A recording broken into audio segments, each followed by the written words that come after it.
ॐ सहना भवतु सहनौ भुनक्तु सह वीर्यं करवावहै तेजस्विनावधीतमस्तु मा विद्विषावहै। ॐ शान्ति शान्ति शान्तिः।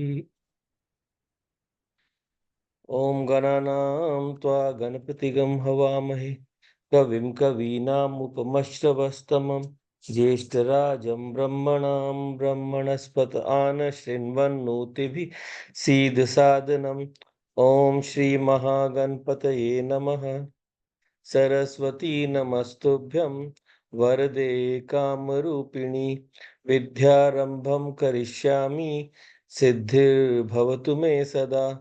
गुरुर्ब्रह्मा गुरुर्विष्णुः गुरुर्देवो महेश्वरः गुरुरेव परं ब्रह्म तस्मै श्रीगुरवे नमः।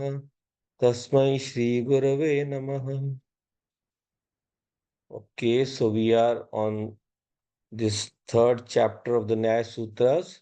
We had finished up till the 45th sutra of the third chapter, part 2. 3 to 45 we had finished, 46 we were looking at.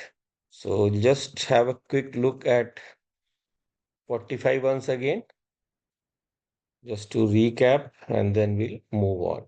Okay. So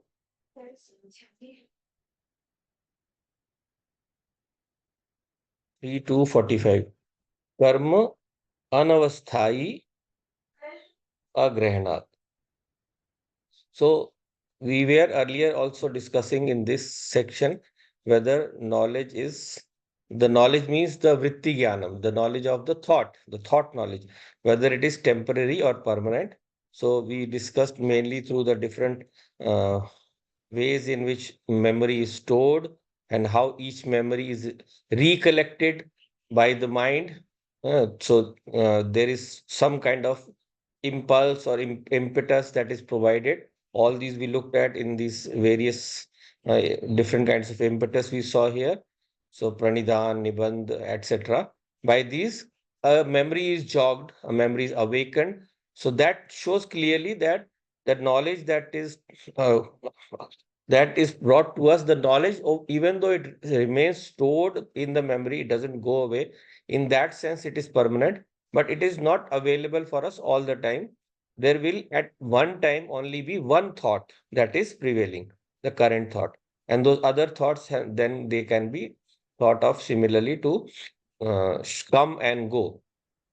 So this in this way, uh, we started with the comparison that is knowledge like action or karma, which is permanent, which is not permanent, which keeps on changing, or is it like consciousness, which is not changing, right? So karma anavasthai. So through this discussion, we concluded that karma anavasthai agrahanat, because no, karma knowledge like karma is situated in the same way, anavasthai. Its existence or its availability is the same as an action. An action also will peter out with time, like an arrow. If it is shot, it slowly will go down and fall to the ground.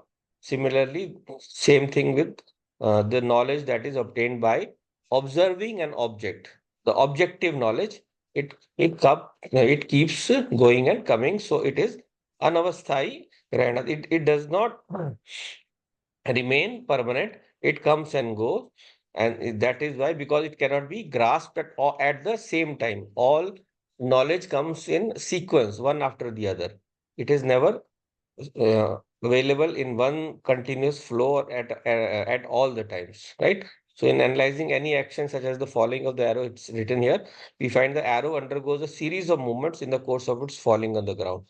So similarly, act of knowledge also is the very similar one, where these in these steps, one knowledge it fades out, the other one comes and replaces it, and so whatever activity we are doing currently, that is being uh, brought to the mind to the forefront.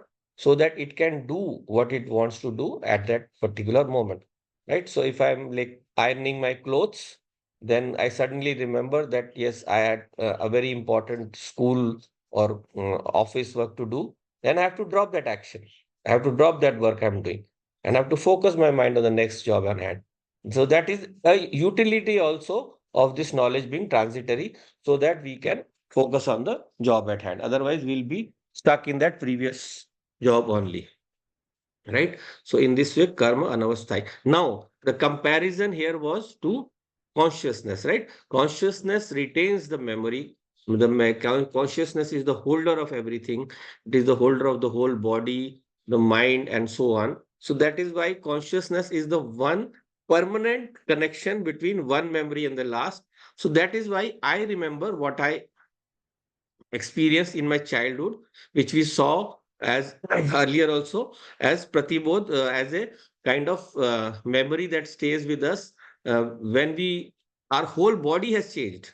I am grown up. My body is no longer what it was when it was when I was in my youth. My brain cells have changed. Everything has changed. Yet I retain. So it is the consciousness which is the basis, the substratum.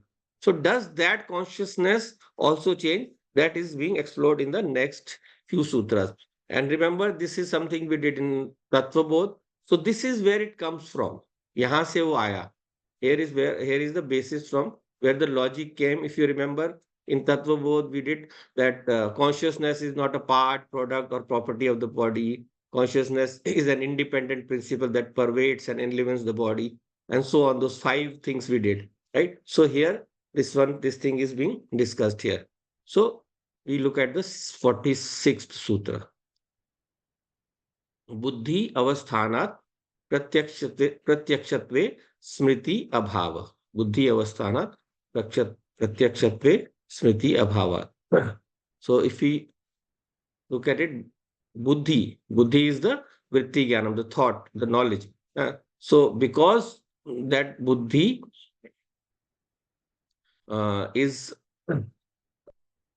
avasthanat, it is situated in the smriti, in the memory part of the intellect, in the memory part of the mind. So mind has man, buddhi, chit, ahankar, actually four parts. So the man part is actually the one that we say observes different thoughts, takes up the different choices, right? So that is why we say sankalpa, vikalpa, atmaka, mana. Mind is one that is composed of sankalpa and vikalpa. Hmm? Different options is coined by the mind. Then the buddhi decides on which one of these options it has to select.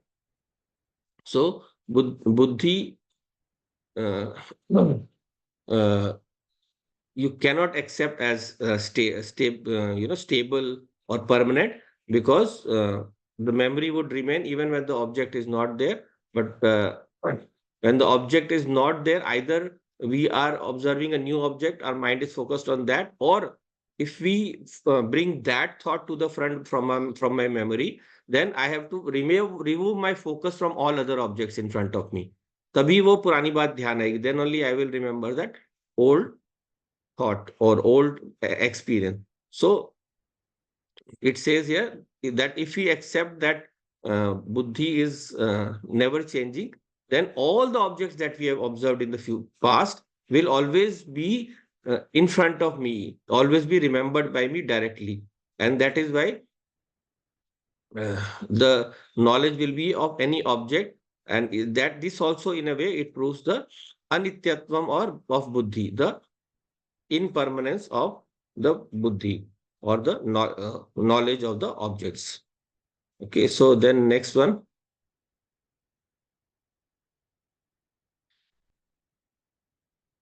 Avyaktam, agrehanam, anavasthayitvat, vidyut sampade, rupa, avyakta grahanatvat. So the opponent raises a different objection. What does it say? That is if you say that knowledge is transitory, if you say that knowledge is not permanent, avyaktam, agrahanam, not grasped immediately, anavasthayitvat, it is never in an ordered sequence, it is never ordered.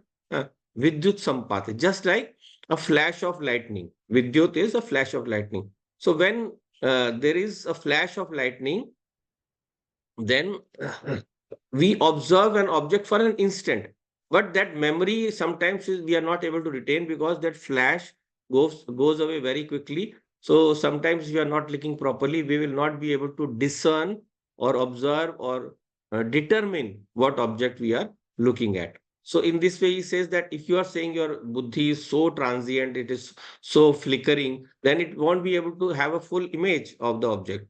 So it won't be able to fully know the full object. So uh, that then he says that because of that reason, knowledge is not transitory. It has to be permanent so that it can properly grasp uh, an object. Hmm. So this is the object. Now, if we examine this carefully, we can see that uh, when we earlier what we tried to prove was the that buddhi is momentary, changes from to time, then how does it grasp the nature, grasp an object? By forming a composite picture. Right? So if I'm looking at a picture, it has a horse, it has a dog, it has a background on a tree or a mountain, some river flowing through it. So we will observe all of these in sequence and then together we'll find and form a combined picture. So that is the view of Nyaya or any other of our darshan shastras. So in this way, that is how we say. So, in fact, what this opponent is saying that during a sudden flash of lightning, an object is observed. He is in fact reinforcing our argument, which will be the next sutra. We'll just look at it quickly then.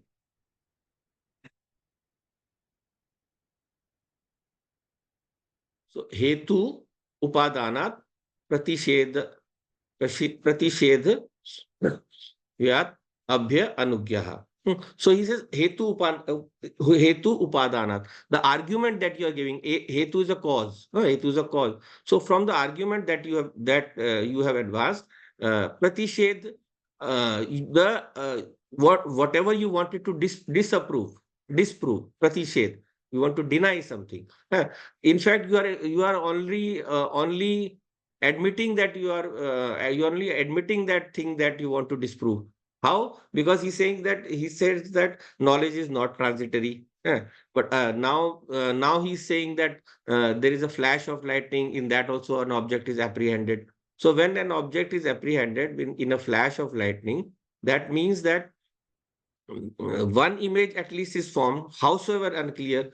Similarly, using that argument, we can say that we can combine those images one by one and form a composite picture. How does it deny the transitory of knowledge? That is not denied by your argument. So he says, by the argument that you have given, instead, in fact, you are proving our point only. You are proving what we were saying all along. So, in this way, your own uh, uh, argument we have proved here. And then again we say we use the own example of which is used by Buddhism also to say talk about the transitoriness of knowledge, and thereby to deny permanent soul. So in this we see the example of a flickering flame or a flame of light. So what does it say? 3 to 49. प्रदीपार्ची संति अभिव्यक्ति अग्रहणवत अग्रहणवत तत् अग्रहणम. So he says, just like Pradeep, just like a lamp, Pradeep Archi, the rays of a lamp. What are the rays of a lamp? What kind are they? They are momentary, right? One ray comes, then that is finished, then another comes, and so on.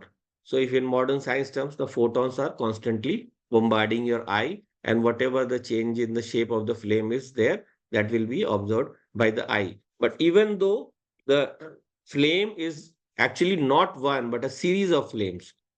So because of the what we call uh, persistence of vision, the persistence of vision, that flame, the series of flames is seen as one single flame, right? It's always one flame, then more fuel is provided to that, and then another flame comes on one after the other. But because there is no gap, it seems like a continuous flame until it is we put it off. We blow off the candle, or we blow off the diya, deepa. Here is saying pradipa, is being said here.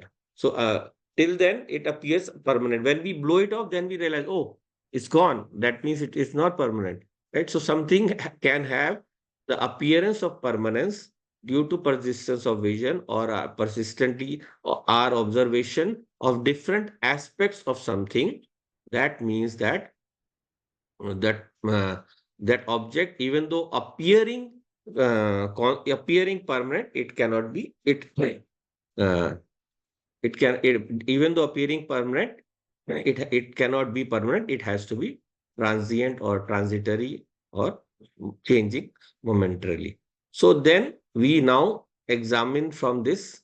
Next, we move on to, we use this argument to see that can we examine the consciousness also from this angle? Is the consciousness permanent, or is the consciousness also transitory? Does it also come and go? So this is what I was talking about, what we have earlier studied in Vedanta also.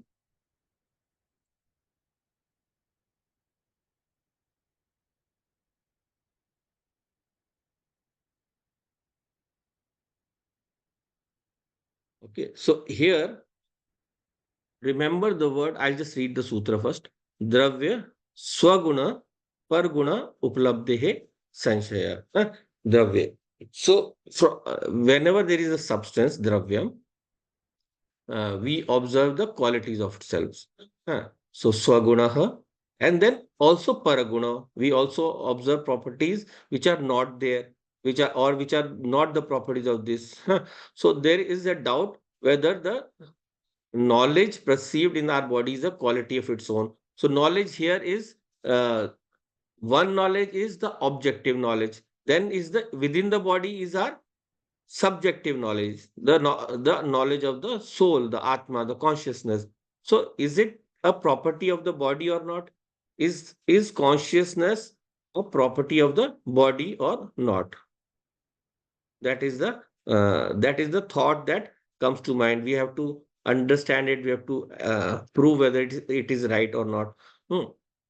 So every object, every dravyam, let us take in terms of just a general Prithvi Tattvam.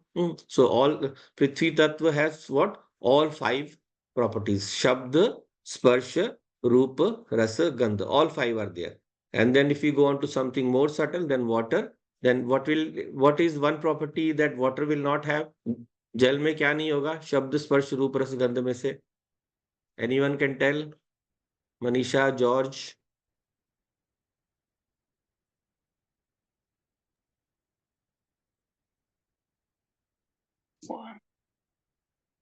Mhm. All the five elements have one property less succeedingly. The most grossest one, Prithvi, has five. Akasha has only one. Akasha has only Shabda. So, which property is missing in Jalam, water, the liquid state? Gandha. Gandha, right? Gandha. George, you were saying something? By property, are you talking about the sensory perception of that object?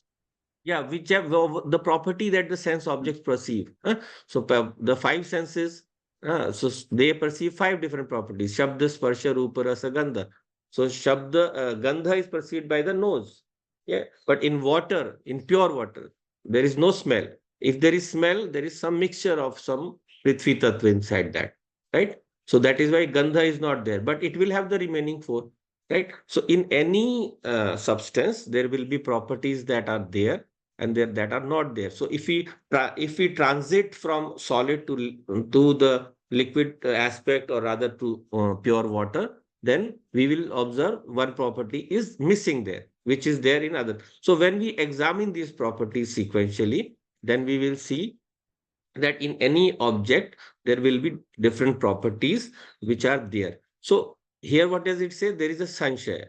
Dravye swaguna paraguna uplabdehe sanshaya. There is a doubt. Doubt about what?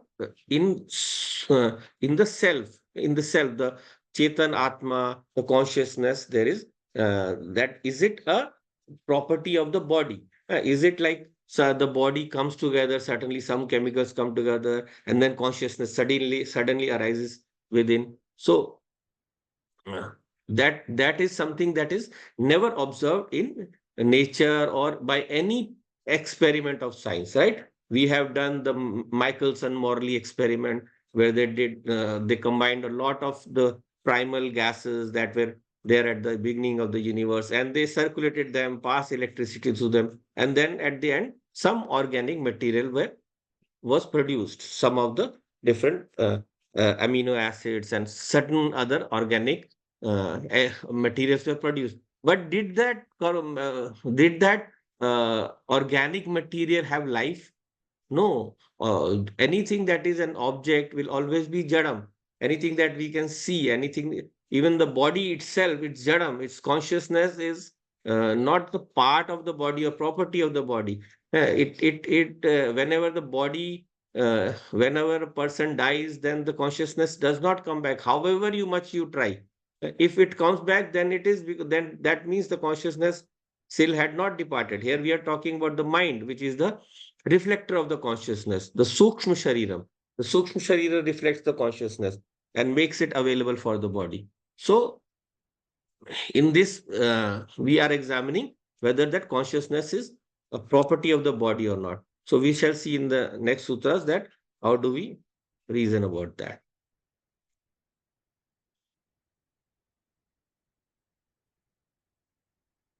So, Yavat Sharir Bhavitvat Roop Adinam. So as long as the body is there, as long as the yavat, as long as till the sharir bhavitva, the body is there, the natural properties like the Roop Adinam, they exist. So as long as consciousness exists within the body, its properties are there. But as soon as the consciousness is gone, the body also merges into the elements. Right. So that means that consciousness, it is not a property of the body. If something is a property of the body, then at the moment of death, what is happening to the body is only the consciousness is not there. There are other properties, other elements, they remain there. They are retaining their property. Only thing missing is consciousness. So, the what is the rule being applied here, or the rule that is being inferred here? The rule is inferred here that whatever is a property of a particular object, that remains with it always. Otherwise, that object is not that object, in fact. Right? So, if it is sugar and it is sweet, then sweetness is a property of the body. It's a guna of the body. जो भी जिस वस्तु का गुण होगा, whatever is a guna or property of the body, it will, or any object or element or whatever, then it will not leave that. So space is not space until it has sound. Then Agni is not Agni till it has heat or light. So in this way, all these five properties that we know of, Shabda, Sparsh, Roop, Rasa, Gandha, they are associated with the different elements. We can also go for the combinations also, right? So if an object is built of a combination of elements and it has a certain specific color, then when you separate those objects, then no longer the color of the combination will remain there, because there the color is also of the combination and not just of the single object. So there can be Prithvi Tattva has a huge variety. There are so many elements in Prithvi Tattva. All of these have their own unique color depending on the vibration of their atoms, vibration within them, and the number of electrons, protons present. Because of that, there is a different color of every object in nature. Right? So each object has a property which we cannot separate it from. So property is always associated with substance. Dravya, guna, ashritatvat, we say. If you remember one of the rules he wrote in while doing Vedanta. So dravya and guna are always interdependent, dependent on each other. Right? So if there is a substance that has a certain property, You cannot take the property away, neither can you separate the substance from that property. So they are interdependent, they will always exist together. But consciousness is something that does not remain always with the body. It was not there before birth, it will not be there after death. That means consciousness is not a part, product, or property of the body. That is the first rule of consciousness we did in Vedanta, right? So this one is being proved here. Yavat sharir bhavitvat rupadi naam. So roop and other roop is form or color. They exist when the body is dead also. But the consciousness, it does not remain after the period of death.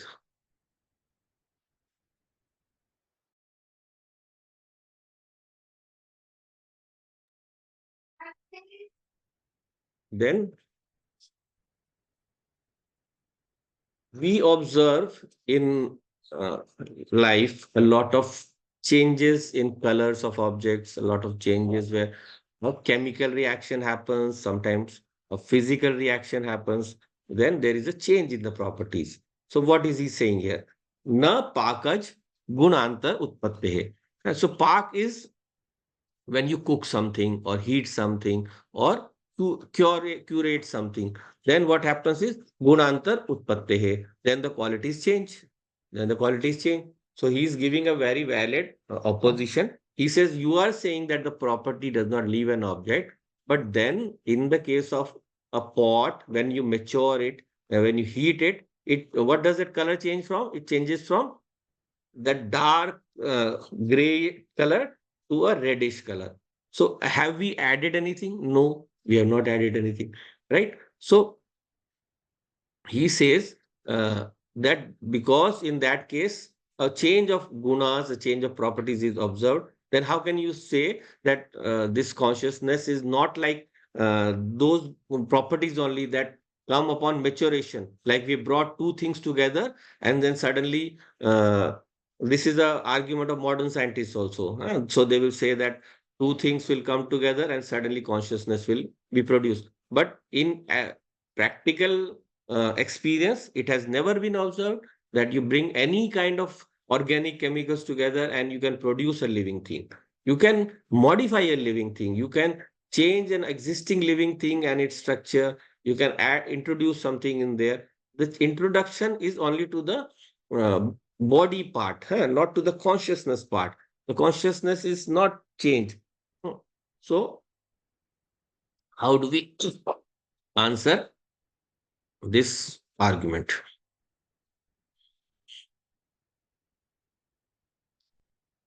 So if you can see here also is written an opponent in order to maintain that a substance and its natural qualities are not necessarily coexistence cites the instance of a jar whose natural color is blue but which assumes a red color through maturation in fire, or you can say natural color is gray or whatever.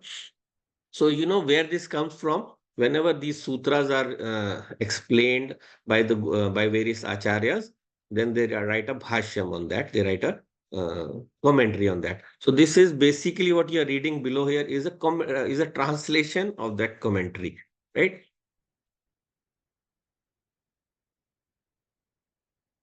So how do we answer that? That how can a property change? So we know the answer we just discussed also, but we'll just read how it goes.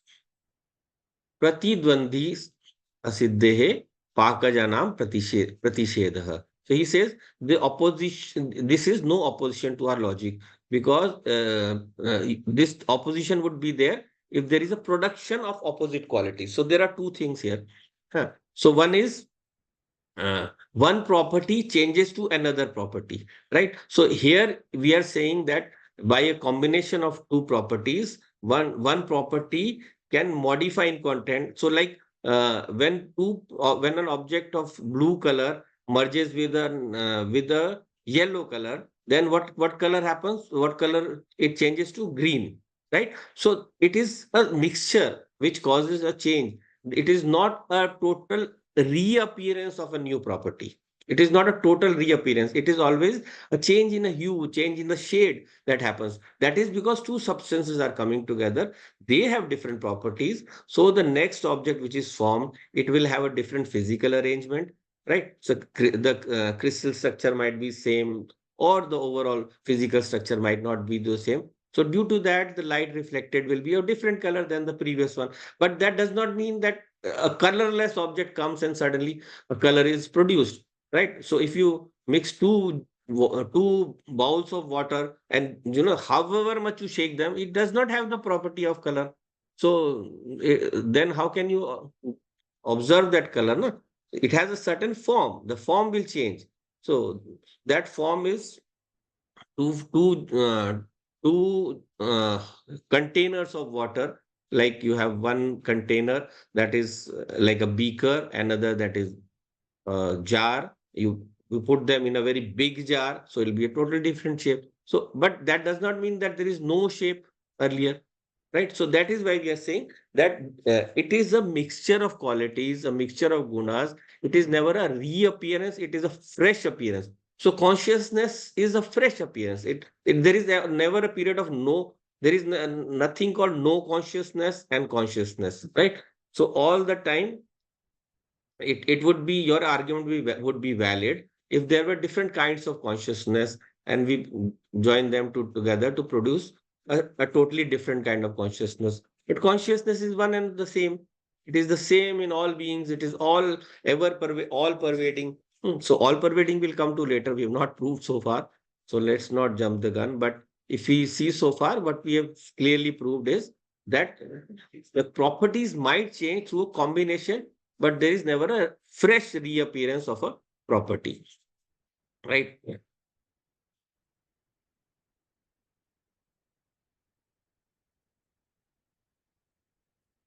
So uh, he brings in another argument that if something is a product or property of something, then it will be there all over. So he says, Sharir Vyapitatvat. Sharir Vyapitatvat. So he says, knowledge or consciousness, we'll use the word consciousness here because that is the correct term being used, talked about here. So consciousness is a natural quality of the body because it pervades the whole body. So all over the body, that consciousness is there. So actually, when we observe it, we say that yes, okay, this body is fully conscious. It is a property of the body. But then the consciousness is something that goes beyond the body. It observes objects beyond this body also. It reaches out to objects. That is why we can observe objects far away from us. So that does not mean that consciousness is uh, confined to this body also only. If it were not able to reach the objects around us, we would never know them. We would never be able to know them.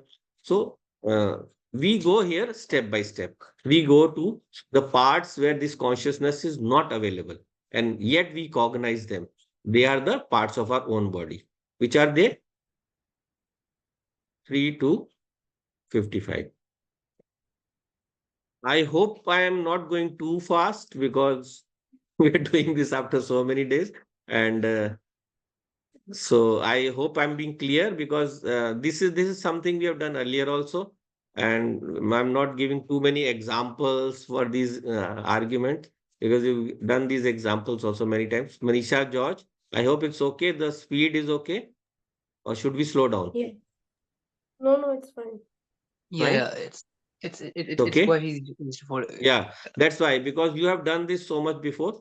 So maybe for a new student, I would take more time on these. Maybe we can discuss about electricity, how it passes through a fan, and so on. So these examples we have done earlier.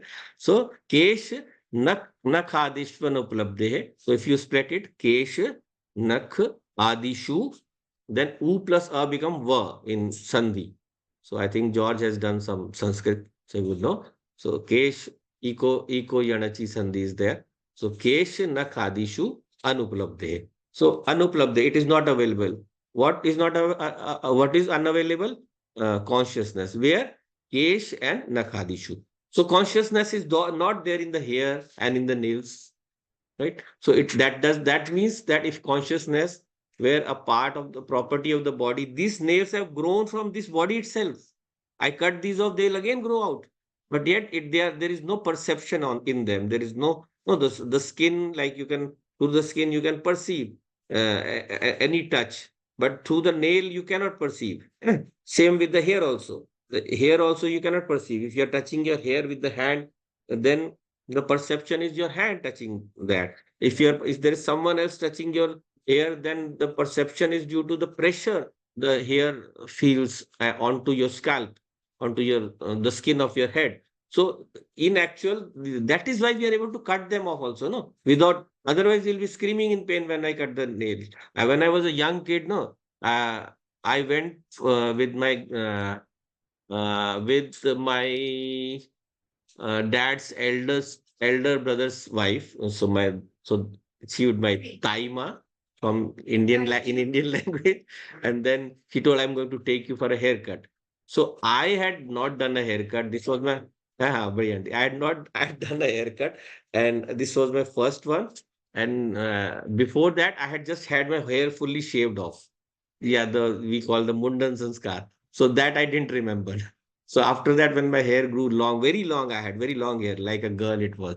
And I went out for this haircut and I was a bit apprehensive. And then I did this haircut and I didn't feel a thing. And I came to her and saying, "Oh, Taima, dekho, मेरे को तो दर्द ही नहीं हुआ. I had no pain at all. He cut my hair."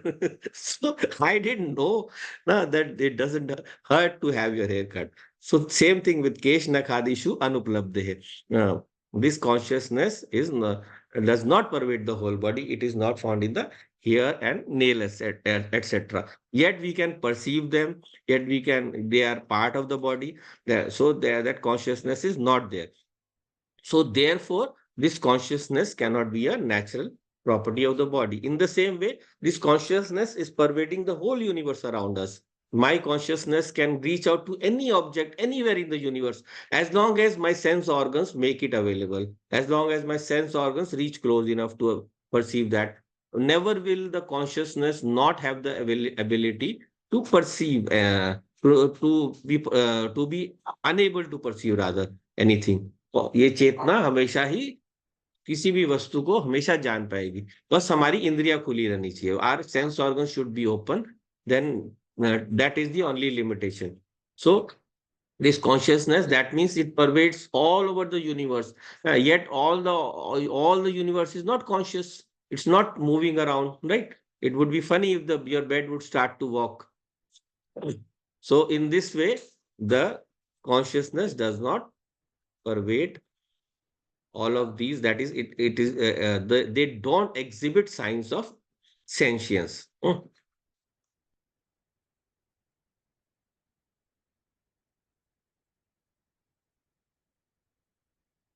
So twak 56, we are doing 3 to 56. Twak paryantatvat sharirasya kesh nak adishu aprasangaha.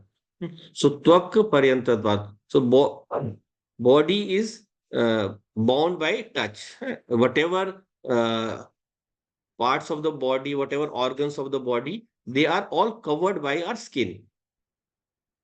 So he says that because of that, there is not no possibility of knowledge abiding in the hair, nail, etc. So what is his logic? Basically, he's saying that the hair and nails are not part of the body. He's saying they are outside the body. So they are not bound by the touch or by the skin or the cuticle. So therefore, knowledge cannot abide within them. According to him, the body exists only with the parts that are covered by the skin.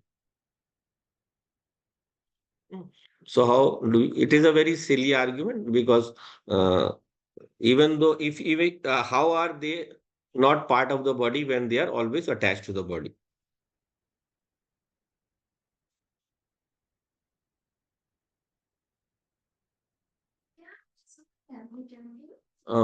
वो कह रहे हैं ना कि चेतना जो है वो शरीर का गुण होगा. If consciousness is the property of the body, then it should be there in the nails also and the hair also. So that is not possible. So he is saying ki, why can't we accept that the nails and the hair are not part of the body? Because whatever is a part of the body is covered by skin. All the organs and all the everything. They're coming out of the skin, huh? Yeah, they are coming. So that is what he is saying ki, why can't we accept the body itna hi hai? Body is only the part where that is covered by the skin. The rest is not skin, not the body. So the nails and the hair are not the body, not part of the body. Nails अंदर में से निकल के आके आ गया. वही.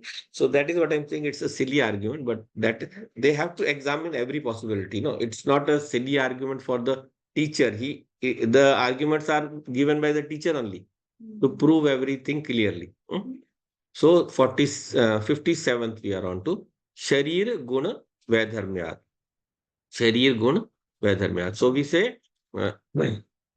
that uh, all these this argument that you have given, the previous argument, uh, that त्वक पर्यंत शरीर से केश नखादिषु प्रसंग. So if you are saying that why can't we accept that the body exists only till the त्वक पर्यंत, only till the skin, wherever the skin exists, and anything that is within the skin, then that is the body. So you are saying that the hair and nails should be excluded.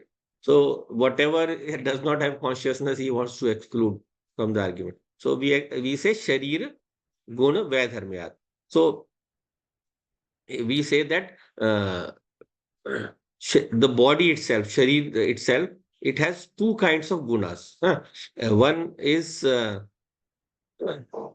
this form, color, etc., that we see. But besides that, there are others that we cannot see. One is like, let us leave consciousness for to one side. Consciousness also we don't see. But then there is gravity. There is gravity we don't see. So there are certain other subtle things that we don't see. So these are like an object can have two different kinds of properties, one that is seen, one that is not seen. So he says, is it possible? So we say sharir guna vaidharmyat. So yeah, the consciousness is something that that is totally different from the properties of the body, right? So the property of the body is the one that have the body will have all each of the five gunas for its properties. But consciousness is something that is not observed in the body. It is not available in the body. So we cannot say that these nakhadishu, which are intimately connected to the body, are separate from the body. Whenever we are talking about the body, we have to include all of these. And consciousness, in any case, is always separate from the body. We can take the example of death also again here.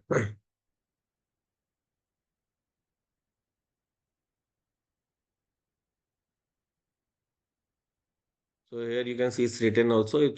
There are two kinds of qualities of the body: those which are cognized by the external senses, and those which are not cognized by them. Example, gravity. So knowledge does not come either of the under either of these categories, as it is uncognizable by the external senses. None of the five senses can be able to cognize the consciousness. That is why we say that this consciousness can never be expressed, because it is the expressor, it is the one that is expressing all thoughts. It cannot be grasped by the mind or any of the sense organs. So all of the properties of the body, they are cognized by the external senses, but this consciousness, it cannot be grasped by the five senses. Therefore, it cannot be a quality of the body. So next one is na rupadi nam itar vaidharmyat.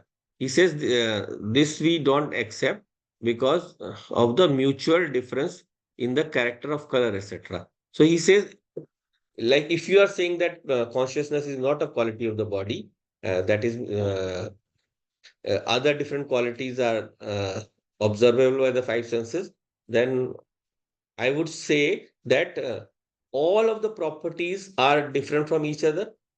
So in that way, why can't it just be another property only? Why can't it be just another guna? So basically, what he's saying is we gave the argument that the five properties are cognized, five properties are cognized by the five senses.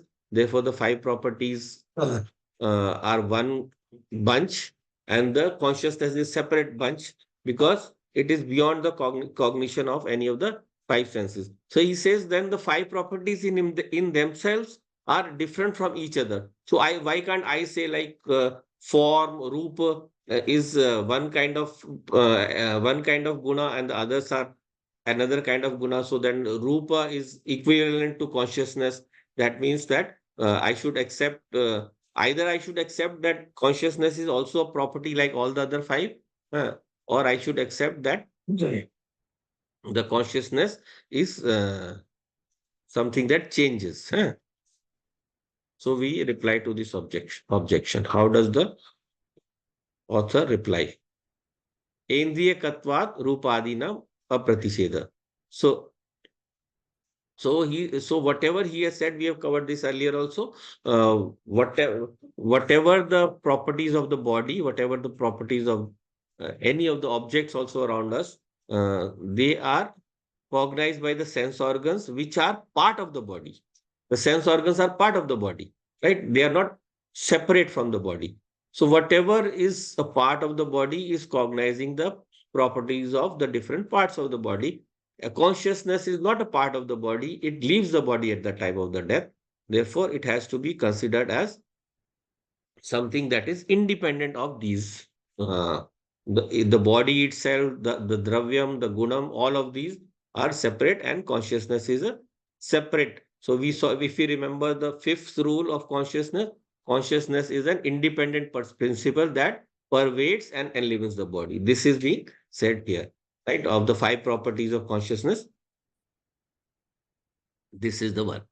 Then again, we come to that earlier point also that uh, in consciousness all of the impressions can be brought to the mind in front, but in itself the mind itself, it can cognize only one thing at a time, which is the one being said here, 60th sutra.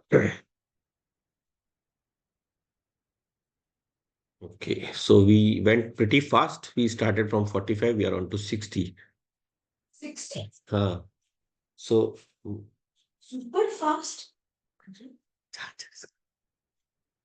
So 3 to 60. ज्ञान योग पद्यादेकः मनः.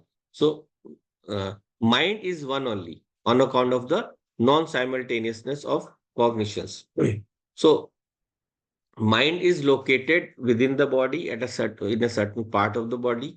It gets impressions, of course, from all parts of the body through the different sense organs, and when that impression is obtained by the mind, then the mind develops a knowledge. It gets a knowledge. It gets a final decision about the nature of anything. So in this way, mind is only one only. There cannot be many minds. Right? So, Gyan Yogapadyadekah Manaha. We are saying that just like we are saying consciousness can cognize everything through consciousness, everything can be cognized, but the mind itself, it can only cognize one thing at a time. So, mind cannot be equivalent to consciousness. You cannot say that the mind is consciousness, right? Like a lot of people say, no, that you can say only the mind is the mind or the intellect or the brain is the one that is doing the work of what you are calling consciousness. But that is not true. The consciousness itself, it remains even during deep sleep, we have seen. So, Parisheshat Nyaya, we saw that. So, in this way, the same thing you cannot apply to mind. Mind can retain only one impression at a time. ज्ञान योग पत्यात mana ekam mana. Mind is only one only because in at one time different knowledges are not obtained. obtained or available. If there were many minds, we would have many knowledges at the same time.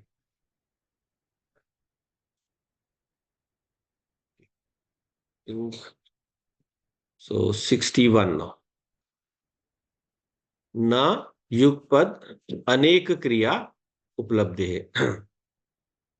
So this again, the objector again raises an objection. He says this is not so because we can cognize many acts simultaneously. So the bhashyam is also translated here. The objection stands thus: a certain teacher, while walking on a road, holds a water pot in his hand. Hearing wild sounds, he, out of fear, looks at the road, recites a sacred text, and thinks of the nearest place of safety. The teacher is supposed in this instance to perform visual perception, auditory perception, recollection, etc. simultaneously. This would be impossible if there were one mind. So we can take this example in many different ways. Whatever we are doing, whenever we are doing an act, it involves different kinds of perception, right? So if I have to read a book, then that will involve solid object that has to be brought in front of me. There is a text that has to be inferred. I have to have a knowledge of that text, which it should have been taught to me before, right? So there, I can also, the book in front of me, I can smell the text, smell the book. Some people like the smell of new books and so on. Or I can, when I turn a page, it rustles. So all of these things they can be done at the same time. But are they actually happening at the same time? No, because it appears only that they're happening. It is again, as we said earlier, it is the persistence of memory which makes us uh, feel it like this. So how does this happen? 3 to 62. So if we just recap quickly, the previous one, in 60th, he said, mind cannot have more than one cognition at a time. So there should be only one mind. So to that, the objection is raised that no, we do have many cognitions at the same time, even though you can say the same thing about a visual cognition, but then at the same time, we are having one visual, one auditory, one smell related, one touch related, and so on. We can have 5 different perceptions about the same object at the same time. So, alat chakra darshanvat tat uplabdhi ashu ancharat. So Alat Chakra. So what is Alat Chakra? In olden times or even today also, if you take a mashal or a flame and you take it in a circle, you rotate it in a circle. So that is called Alat Chakra. So like we in India we play Diwali, we have this Fuljadi. So it's a sprinkler. So sparkler, sorry. The sparkler, if you just take it in a circle, we used to do it very quickly, So it would appear like a full circle itself. But is it a full circle? No. It is appearing a circle because we move it very quickly. Move it very quickly. So in this way only Alat Chakra Darshanvat Tat Upalabdhi. That is, in that way, are objects presented to us. They are observed by us. They are brought to our mind. They are brought to our senses. Anshu Sancharat. Because, uh, Ashu Sancharat. Ashu Sancharat. Because they are uh, moving very quickly. Ashu Sancharat. Very quickly, Sancharat. They are being moved. So that is why that object appears as one single circle. So just like the quick movement of a fire in a circle makes the fire appear like a circle, a circle of fire. Uh, uh, Same way, all the things that we are observing in the universe, they are being observed by the senses, one after the other, one after the other. But because of this persistence of vision, the mind retains one memory and then combines it with the next, and then the next, and then the next. We can associate all of these properties as coming from one object, all of these sensations coming from one object, and form a composite picture of that object. But actually, these observations come to us one by one. The eye will tell us something, the ear will tell us something, the mind will receive one after the other and then combine them together to form a composite picture. In this way, due to this persistence of vision or persistence of knowledge, we we retain a composite picture of an object, and in this way we understand the object as having as a complete whole, having all those different properties. But mostly the perceptions are not happening at the same time. It is just the impression that we are. So the next one time is up, but I think we can quickly do it because it's just the conclusion of this thought process. So 63, 3 to 63. Yathokta hetutvat cha anuhu. Yathokta, so whatever arguments we have said earlier, yathokta, whatever has been said, ukta, whatever has been said, yatha, in this manner, hetu, the causes, the reasons, cha anu. From that, we can conclude that the mind is an atom, or mind is very minute, or mind is of very small magnitude. It is not that the mind is all at all the places. The mind comes in contact with different senses at the time, and it takes those impressions and forms a picture of that object. वो एक सबको मिला के एक उसके बारे में अपने अंदर एक चित्र बना लेता है. We see a picture that is formed by the mind. That does not mean that the mind is having all the impressions at the same time. One by one, it receives the impressions, combines them, and then forms a picture. Just like in a computer, we will combine different elements of a software, and then when we combine, we get a composite software which we can use to perform different tasks. Similarly, the mind is also like that, computer only. It will receive the different inputs and it will form picture of that object. So in this way, yathok hetutva, whatever has been said earlier, mind has to be accepted as atomic, very small, or not of very large magnitude. It is not present all over the body. It is able to, it is connected to connected to the different sense organs, to the indriyas, and from there it receives the input. So in this way, the mind is one only. There cannot be two, or there cannot be many minds. There can be only one mind. So this is what is proved here, right? So I think we'll wind up for today. We are approaching the end of this chapter also. We are on to the 70, we are end with the 78th, and we have done the 63rd, right?